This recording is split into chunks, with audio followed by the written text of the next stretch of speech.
गुरुजी, आज के संक में हम एक बार फिर से पेट को लेकर बात करने जा रहे हैं। पेट में जो हम भोजन करते हैं वो हमारी आंतों के माध्यम से निकलता है। आंतों में जब सूजन उत्पन्न हो जाती है तो दर्द भी होता है, अन्य प्रकार की बीमारियां भी होती हैं, या यूं कहें कि बीमारियों का एक घर बनकर रह जाता है हमारा पेट जब आंतों में सूजन उत्पन्न होती है। तो सबसे पहले मैं जानना चाहूँगा कि आंतों में सूजन होने के मुख्य कौन कौन से कारण होते हैं? आंतों में सूजन होने का मुख्य कारण आपकी चाय, कॉफ़ी, शराब, नशा कोई भी है। जी, नशा कोई भी। आपको भूख लगी है, खाना आपने खाया नहीं, आपने नशा कर लिया जी, तो आंतों में स्वेलिंग पैदा करता है जी। और जो चीज़ आपको हानि पहुंचाती है, जिसको आपका दिल नहीं मानता, उसके लेने से आंतों में सूजन पैदा होती है। स्वस्थ रहने के लिए सबसे अच्छा फार्मूला हमारे पास है, जो हमारे शरीर की लेबोरेटरी, हम उससे टेस्ट करके खाएं जो चीज़ खानी है। सूखी चीज़ है तो हाथ में लेकर ऐसे दिल पे रख लें और खड़े हो जाएं और दायां हाथ ऐसे सीधा कर दें। अब इसको सख्त रखना, हाथ को दूसरे आदमी को करना, मेरे हाथ को नीचे दबा। यदि उसको हाथ दबाने में जोर लगाना पड़ता है, उसको खाइए नुकसान नहीं करेगी। परंतु जो चीज़ आपको नुकसान करेगी वो जैसे ताकत में लगानी पड़ेगी, आपका हाथ गिर जाएगा। जब आप इस लेबोरेटरी से टेस्ट करके खाएंगे तो ज़िंदगी में आखिरी सांस तक कोई रोक नहीं होगा जी। परंतु जब लेबोरेटरी का टेस्ट करने का पता नहीं है, आप नहीं करते, जो मन में आया खा लिया, सूजन पैदा हो जाए, तो इसका आज पूरे संसार के अंदर मेडिकल साइंस में, आयुर्वेद में, यूनानी में, होम्योपैथी में कहीं भी इसका उपचार नहीं। फिर पांडु रोग इसी से बनता है जी। परंतु जो उपचार अभी मैं आपको बताने जा रहा हूँ, यदि आप इसको ध्यानपूर्वक सुनते हैं, समझते हैं, लिख करके रखते हैं, तो आंतों की सूजन ऐसे समाप्त होती है जैसे कूड़े करकट के ढेर को माचिस की तिल्ली जला के समाप्त करती है। परंतु इसमें एक हफ्ते के लिए अन्न बिल्कुल छोड़ना पड़ता है जी। जब भी आपको भूख या प्यास लगे तो आपके पास छाछ होनी चाहिए, खट्टी नहीं होनी चाहिए जी। और गर्मी सर्दी का मौसम कोई भी है, ज़्यादा ठंडी नहीं होनी चाहिए। और ये भी आप शाम को 4 बजे तक ले सकते हैं, उसके बाद नहीं लेनी। तो इसका तरीका है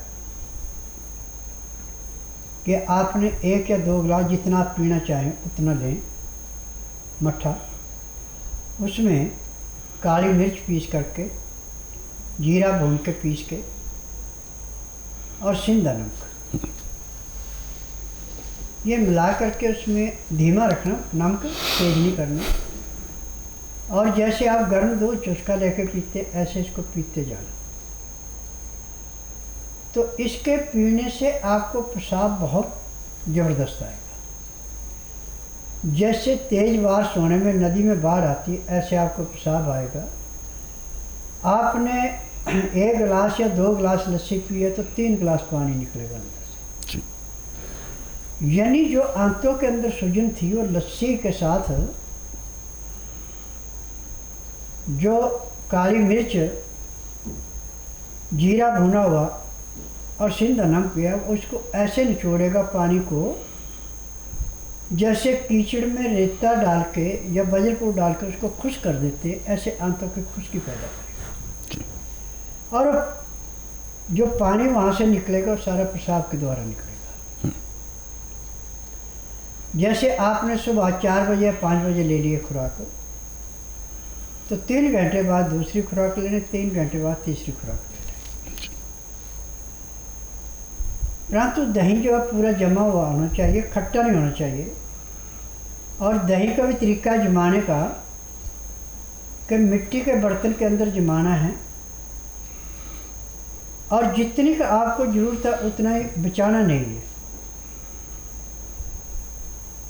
दूध जब 15 से 12 डिग्री के अंदर गर्म है, तो उसमें आप चाय वाला जो चम्मच है इसका चौथा हिस्सा जाम लेके और अच्छी तरह उसको मसल के दही को और दूध में मिला दें,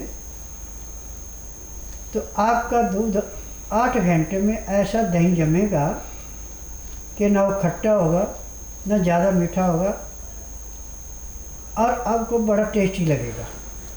परंतु जिसकी आंतों में सूजन है उसको काली मिर्च जीरा भून करके पीस के और सिंधा नमक मिलाना अति आवश्यक है। और जिसको सूजन नहीं है वो ऐसे भी खा सकता है। दही पैर के तलुए से सिर के बाल तक के हर एक रोग को ऐसे नष्ट करता है जैसे जलती अग्नि में पतंगा नष्ट होता है।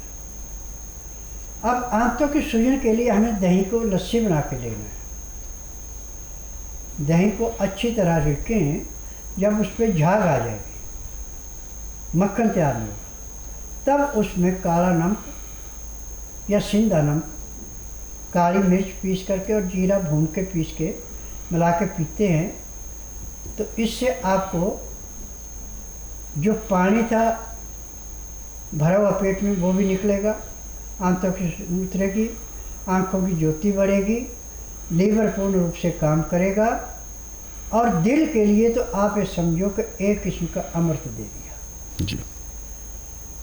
जो आपको मट्ठे से खून बनेगा वो बिल्कुल प्योर खून बनेगा। उसमें ना तो गुर्दे को ज़्यादा काम करना पड़ेगा, ना आपकी तिल्ली को ज़्यादा काम करना पड़ेगा, और फेफड़े से जो ऑक्सीजन मिलेगी उसकी भी कमी पड़ेगी, उसकी भी इतनी ज़रूरत नहीं पड़ेगी।